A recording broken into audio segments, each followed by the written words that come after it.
Price lord. ದೇವರ ಅತಿ ಪರಿಶುದ್ಧ ನಾಮಕ್ಕೆ ಸ್ತೋತ್ರವಾಗಲಿ. ಮತ್ತೊಂದು ದಿನವನ್ನು ಕಾಣುವಂತೆ ದೇವರು ನಮಗೆ ಸಹಾಯ ಮಾಡಿದ್ದಕ್ಕಾಗಿ ಸ್ತೋತ್ರ. ಆತನು ಮಾಡಿದೆಲ್ಲ ಉಪಕಾರಗಳಿಗಾಗಿ, ಎಲ್ಲ ಆಶೀರ್ವಾದಗಳಿಗಾಗಿ ದೇವರಿಗೆ ಸ್ತೋತ್ರವನ್ನು, ಮಹಿಮೆಯನ್ನು ಸಲ್ಲಿಸ್ತೇನೆ. ಇಂದಿನ ವೇದ ಅಧ್ಯಯನಕ್ಕಾಗಿ ಒಂದು ವಾಕ್ಯವನ್ನು ಓದಿಕೊಳ್ಳೋಣ. 2 ಅರಸುಗಳ ಪುಸ್ತಕ 6ನೇ ಅಧ್ಯಾಯ 17ನೇ ವಾಕ್ಯ. ಯೆಹೋವನೇ, ಇವನು ನೋಡುವಂತೆ ಇವನ ಕಣ್ಣುಗಳನ್ನು ತೆರೆ ಎಂದು ಪ್ರಾರ್ಥಿಸಲು ಯೆಹೋವನು ಅವನ ಕಣ್ಣುಗಳನ್ನು ತೆರೆದನು. ಆಗ ಎಲೀಷನ ರಕ್ಷಣೆಗಾಗಿ ಸುತ್ತಣ ಗುಡ್ಡಗಳಲ್ಲಿ ಬಂದು ನಿಂತಿದ್ದ ಅಗ್ನಿಮಯವಾದ ರಥಾಶ್ವಗಳು ಆ ಸೇವಕನಿಗೆ ಕಂಡವು. ಪ್ರವಾದಿ ಮಂಡಳಿಯವರು ದೇವರ ಸೇವೆಯನ್ನು ಮಾಡುತ್ತಾ ಮುಂದೆ ಸಾಗ್ತಾ ಇರುವಂಥ ಸಮಯದಲ್ಲಿ ಆರಾಮ್ಯರ ಅರಸನು ಇಸ್ರಾಯೇಲರಿಗೆ ವಿರುದ್ಧವಾಗಿ ಯುದ್ಧಕ್ಕೆ ಬರ್ತಾನೆ. ಆದರೆ ಆ ಯುದ್ಧದಲ್ಲೆಲ್ಲ ಆರಾಮ್ಯರ ಅರಸು ಸೋತು ಹೋಗ್ಬಿಡ್ತಾನೆ. ಯಾಕೆಂದರೆ ಅವರು ಪ್ಲ್ಯಾನ್ ಮಾಡಿಕೊಂಡು ಬಹಳ ಸೇಫಾಗಿ ಯಾರಿಗೂ ಗೊತ್ತಿಲ್ಲದ ಹಾಗೆ ಪ್ಲ್ಯಾನ್ಗಳನ್ನು, ತಂತ್ರಗಳನ್ನು ಹೇಳ್ಕೊಂಡು ಬರ್ತಾರೆ. ಆದರೆ ಎಲ್ಲ ಯುದ್ಧಗಳಲ್ಲಿ ಸೋತು ಹೋದಾಗ ಆರಾಮ್ಯರಿಗೆ ಅರಸನಿಗೆ ಒಂದು ಡೌಟ್ ಆಗ್ತದೆ. ಯಾರು ನಾವು ಪ್ಲ್ಯಾನ್ ಮಾಡುವಂಥ ಸಕಲ ಪ್ಲ್ಯಾನ್ಗಳನ್ನು ಹೇಳ್ಕೊಡೋದು, ಈ ರೀತಿಯಿಂದ ಹೋಗೋಣ ಅಂದರೆ ಅಲ್ಲಿ ಬಂದಿರ್ತಾರೆ, ಅಥವಾ ಬೇರೆ ಒಂದು ಮಾರ್ಗ ಪ್ಲ್ಯಾನ್ ಮಾಡಿದ್ರೆ ಅಲ್ಲಿ ಬಂದಿರ್ತಾರೆ. ಅವಾಗ ಈ ಆರಾಮ್ಯರ ಅರಸನಿಗೆ ಒಂದು ಡೌಟ್ ಬರ್ತದೆ, ನಮ್ಮವರಲ್ಲಿ ಯಾರೋ ಒಬ್ಬರು ಗೂಢಾಚಾರರ ಥರ ಇಸ್ರಾಯೇಲರ ರಾಜನ ಸೈಡಲ್ಲಿದ್ದಾರೆ. ಯಾಕೆಂದರೆ ನಾವು ಏನು ಪ್ಲ್ಯಾನ್ ಮಾಡ್ತೀವೋ ಅದೆಲ್ಲ ಅವ್ರಿಗೆ ಗೊತ್ತಾಗ್ತಾ ಇದೆ, ಎಲ್ಲ ಪ್ಲ್ಯಾನು ಫ್ಲಾಪ್ ಆಗ್ತಾ ಇದೆ. ಆಗ ರಾಜನಿಗೊಂದು ಡೌಟ್ ಬರುತ್ತೆ, ಯಾರೋ ನಮ್ಮಲ್ಲಿರೋರು ಏನು ಮಾಡ್ತಾ ಇದ್ದಾರೆ, ನಮಗೆ ದ್ರೋಹ ಮಾಡ್ತಾ ಇದ್ದಾರೆ ಅಂತ ಹೇಳಿದಾಗ ಅಲ್ಲಿರೋರು ಹೇಳ್ತಾರೆ, ಇಲ್ಲ ಸ್ವಾಮಿ, ನಾವ್ಯಾರೂ ದ್ರೋಹ ಮಾಡ್ತಾ ಇಲ್ಲ, ನಾವ್ಯಾರೂ ಹೇಳ್ತಾ ಇಲ್ಲ. ಇಸ್ರಾಯೇಲ್ನಲ್ಲಿ ಒಬ್ಬ ವ್ಯಕ್ತಿ ಇದ್ದಾನೆ, ಇಸ್ರಾಯೇಲ್ನಲ್ಲಿ ಒಬ್ಬ ಪ್ರವಾದಿ ಇದ್ದಾನೆ. ಅವನು ನೀನು ಮಲಗೋ ಕೋಣೆಯಲ್ಲಿ ಯಾರಿಗೂ ನಮಗೂ ಗೊತ್ತಿಲ್ಲದೆ ನೀನು ಪ್ಲ್ಯಾನ್ ಮಾಡಿದ್ರೆ ಅದು ಸಹ ತಿಳಿದು ರಾಜನಿಗೆ ತಿಳಿಸ್ತಾ ಇದ್ದಾನೆ. ಅವನು ಇಸ್ರಾಯೇಲ್ ಅರಸನಿಗೆ ತಿಳಿಸ್ತಾ ಇದ್ದಾನೆ, ಅಲ್ಲೊಬ್ಬ ಪ್ರವಾದಿ ಇದ್ದಾನೆ, ಬಹಳ ಸ್ಟ್ರಾಂಗ್ ಆಗಿದ್ದಾನೆ ಅವನು ಅಂತ ಹೇಳಿದಾಗ ಆರಾಮ್ಯರ ಅರಸ ಹೇಳ್ತಾನೆ, ಅವನಲ್ಲಿದ್ದರೆ ತಾನೇ ಅವನ ರಾಜನಿಗೆ ಹೇಳ್ಕೊಡೋದು. ಫಸ್ಟ್ ಅವನನ್ನು ಹಿಡ್ಕೊಂಡು ಬಂದುಬಿಡೋಣ, ನಾವು ಹಿಡ್ಕೊಂಡು ಬಂದು ನಮ್ಮ ಕಸ್ಟಡಿಯಲ್ಲಿ ಇಟ್ಕೊಂಡ್ಬಿಟ್ರೆ ಅಕಸ್ಮಾತ್ ವಿಷಯ ಗೊತ್ತಾದರೂ ಸಹ ರಾಜನಿಗೆ, ಇಸ್ರಾಯೇಲ್ ರಾಜನಿಗೆ ಇನ್ಫಾರ್ಮೇಷನ್ ಕೊಡೋಕ್ಕಾಗಲ್ವಲ್ಲ. ಅವನನ್ನು ಹಿಡ್ಕೊಂಡು ಬಂದುಬಿಡೋಣ, ಅವನನ್ನು ಬಂಧಿಸ್ಕೊಂಡು ಬನ್ನಿ ಅಂತೇಳಿ ಒಂದು ಸೈನ್ಯವನ್ನು ಅಲ್ಲಿಗೆ ಕಳಿಸ್ಕೊಡ್ತಾರೆ. ಅವರು ಹೊರಟು ಎಲ್ಲಿದ್ದಾನೆ ಅಂತ ವಿಚಾರಿಸಿಕೊಂಡು ಏನು ಮಾಡ್ತಾರೆ, ಅವನನ್ನು ಹಿಡಿಯುವುದಕ್ಕಾಗಿ ಪ್ಲ್ಯಾನ್ ಮಾಡ್ತಾರೆ.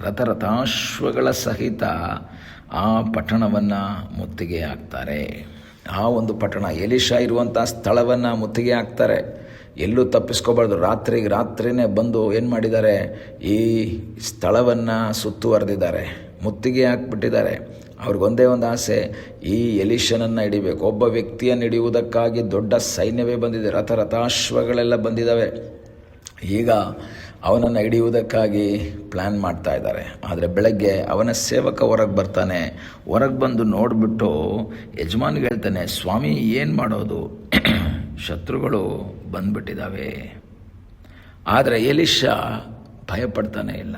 ಎಲೀಷಾ ಹೇಳ್ತಾ ಇದ್ದಾನೆ, ಹೆದರಬೇಡ, ಅವರ ಕಡೆಯಲ್ಲಿರೋರಿಗಿಂತ ನಮ್ಮ ಕಡೆಯಲ್ಲಿ ಇರುವಂತಹ ವ್ಯಕ್ತಿಗಳು ಹೆಚ್ಚಾಗಿದ್ದಾರೆ. ಎಲೀಷನಿಗೆ ನಿರಾಶೆ ಇಲ್ಲ. ಅಯ್ಯೋ ಅಂತ ದಾಸ ಹೇಳಿದಾಗ, ಸೇವಕ ಹೇಳಿದಾಗ ಇವನು ಅಯ್ಯೋಯ್ಯೋ ಅಂತ ಹೇಳ್ತಾ ಇಲ್ಲ. ಇವತ್ತು ನಮ್ಮ ಜೀವಿತದಲ್ಲಿ ಒಂದು ಸಮಸ್ಯೆ ಬಂದಾಗ, ವೇದನೆ ಬಂದಾಗ ನಾವು ಅಯ್ಯೋ ಅಯ್ಯೋಯ್ಯೋ ಅಂತ ಹೇಳ್ತೀವಿ, ಗುಣಗುಡ್ತೀವಿ, ನಿರಾಶೆಯ ಮಾತುಗಳನ್ನ ಹೇಳ್ತೀವಿ. ನನ್ನ ಲೈಫ್ ಇಷ್ಟೇ, ಕತೆ ಮುಗೀತು, ಈ ರೀತಿ ಅನೇಕ ಮಾತುಗಳನ್ನು ನಾವು ಹೇಳ್ತೀವಿ. ಆದರೆ ವಾಕ್ಯ ಹೇಳ್ತದೆ, ನಾವು ನಂಬಿಕೆಯಲ್ಲಿ ದೃಢವಾಗಿ ನಿಲ್ಲಬೇಕು. ನಾವು ನಂಬಿಕೆಯಲ್ಲಿ ಹೆಚ್ಚಾಗಿ ನಿಲ್ಲುವಂತಹ ಒಂದು ಅನುಭವ ಉಂಟಾಗಬೇಕು. ಈಗಲೇ ಸಮಯದಲ್ಲಿ ಕರ್ತನ ಸನ್ನಿಧಾನದಲ್ಲಿ ನಮ್ಮನ್ನೇ ಸಮರ್ಪಿಸಿಕೊಂಡು ನಾವು ದೇವರ ಸನ್ನಿಧಾನದಲ್ಲಿ ಪ್ರಾರ್ಥಿಸಬೇಕು. ದೇವರೇ, ನನ್ನ ಸಂಗಡ ನೀನಿರುವುದಕ್ಕಾಗಿ ಸ್ತೋತ್ರ. ನಿನ್ನ ಅನುಮತಿ ಇಲ್ಲದೆ, ನಿನ್ನ ಪರ್ಮಿಷನ್ ಇಲ್ಲದೆ ಶತ್ರು ನನ್ನನ್ನು ಮುಟ್ಟುವುದಕ್ಕೆ ಸಾಧ್ಯವಿಲ್ಲ. ಆ ಒಂದು ದೃಢತೆ ನಮ್ಮಲ್ಲಿರಬೇಕು. ಎಲೀಷನಿಗೆ ಒಂದು ವಿಷಯ ಗೊತ್ತು, ನನ್ನ ದೇವರ ಅನುಮತಿ ಇಲ್ಲದೆ, ನನ್ನ ದೇವರ ಪರ್ಮಿಷನ್ ಇಲ್ಲದೆ ರಾಜ ಏನೂ ಮಾಡೋಕ್ಕಾಗಲ್ಲ. ದೊಡ್ಡ ಸೈನ್ಯ ತಗೊಂಡು ಬಂದಿದ್ದಾನೆ, ಆದರೂ ಅವನಿಗೊಂದು ವಿಷಯ ಗೊತ್ತು, ಆ ರಾಜರುಗಳ ಆ ಸೈನ್ಯಕ್ಕಿಂತ ದೊಡ್ಡ ಸೈನ್ಯವನ್ನು ದೇವರು ತಂದಿದ್ದಾರೆ. ಈ ರೀತಿ ಹೇಳಿ ಎಲೀಷಾ ದೇವರ ಹತ್ರ ಒಂದು ಪ್ರಾರ್ಥನೆ ಮಾಡ್ತಾನೆ, ಸ್ವಾಮಿ, ಇವನು ನೋಡುವ ಹಾಗೆ ಇವನ ಕಣ್ಣನ್ನು ತೆರೆ. ನಮ್ಮ ರಕ್ಷಣೆಗಾಗಿ ನೀನು ಕಳಿಸಿರುವಂತಹ ಅಗ್ನಿಮಯವಾದ ರಥಗಳನ್ನು ನೋಡುವ ಹಾಗೆ ಕಣ್ಣನ್ನು ತೆರೆ. ದೇವರು ಕಣ್ಣು ತೆರೆದಾಗ ಎಲೀಷನ ರಕ್ಷಣೆಗಾಗಿ ಸುತ್ತಣ ಗುಡ್ಡಗಳಲ್ಲಿ ಬಂದು ನಿಂತಿದ್ದ ಅಗ್ನಿಮಯವಾದ ರಥಾಶ್ವಗಳು ಆ ಸೇವಕನಿಗೆ ಕಂಡವು. ಈ ಬೆಳಗ್ಗೆ ವಾಕ್ಯವನ್ನು ಕೇಳುವಂಥ ದೇವರ ಮಕ್ಕಳೇ, ನೀನು ಸಹ ತಿಳಿಯದೆ ನಿನಗೆ ವಿರುದ್ಧವಾಗಿ ಶತ್ರು ತರುವಂತಹ ತಂತ್ರಗಳಿಗೆ ಪ್ರತಿತಂತ್ರವನ್ನು ಎಣೆಯುವಂತಹ ಒಬ್ಬ ರಾಜಾದಿರಾಜನು ನಿನಗಾಗಿದ್ದಾನೆ.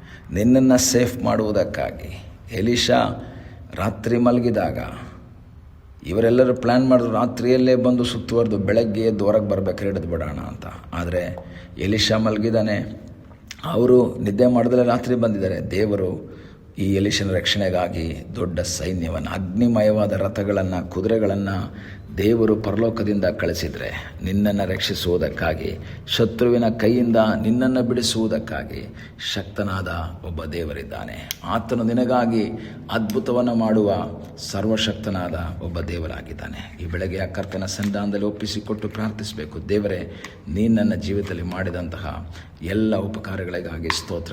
ನನ್ನನ್ನು ರಕ್ಷಿಸಿದ್ದಿ ದೇವರೇ, ಶತ್ರುವಿನ ತಂತ್ರಕ್ಕೆ ಪ್ರತಿತಂತ್ರ ಎಣದು ನನ್ನನ್ನು ರಕ್ಷಿಸಿದ್ದಕ್ಕಾಗಿ ನಿನಗೆ ಸ್ತೋತ್ರ. ಕಣ್ಣುಗಳನ್ನ ಮುಚ್ಚೋಣ, ಪ್ರಾರ್ಥಿಸೋಣ. ನಮ್ಮನ್ನು ಬಹಳವಾಗಿ ಪ್ರೀತಿ ಮಾಡುವ ಪರಲೋಕದ ತಂದೆಯಾದ ದೇವರೇ, ಈ ಸಮಯಕ್ಕಾಗಿ ಸ್ತೋತ್ರ. ಈ ಸಮಯದಲ್ಲಿ ಮತ್ತೊಂದು ಆವರ್ತಿ ನಿನ್ನ ಸನ್ನಿಧಾನದಲ್ಲಿ ಬಂದಿದ್ದೇವೆ. ತಲೆಬಾಗಿರುವಂತಹ ಎಲ್ಲರನ್ನ ಆಶೀರ್ವಾದ ಮಾಡು. ನಿನ್ನ ಕೃಪೆಯ ಆಶೀರ್ವಾದ ಸಾನ್ನಿಧ್ಯ ನಮ್ಮ ಸಂಗಡ ಇರಲಿ ಅಪ್ಪ. ಶತ್ರುವಿನ ತಂತ್ರಕ್ಕೆ ಪ್ರತಿತಂತ್ರ ಎಣದು ನಮ್ಮನ್ನು ರಕ್ಷಿಸುವಂತಹ ದೇವರು ನೀನಾಗಿರುವುದಕ್ಕಾಗಿ ಸ್ತೋತ್ರ. ಕಳೆದ ದಿನಗಳೆಲ್ಲ ರಕ್ಷಿಸಿದ್ದಕ್ಕಾಗಿ ಸ್ತೋತ್ರ. ಪ್ರಾರ್ಥನೆಯನ್ನು ಕೇಳಿದ್ದಕ್ಕಾಗಿ ಸ್ತೋತ್ರ.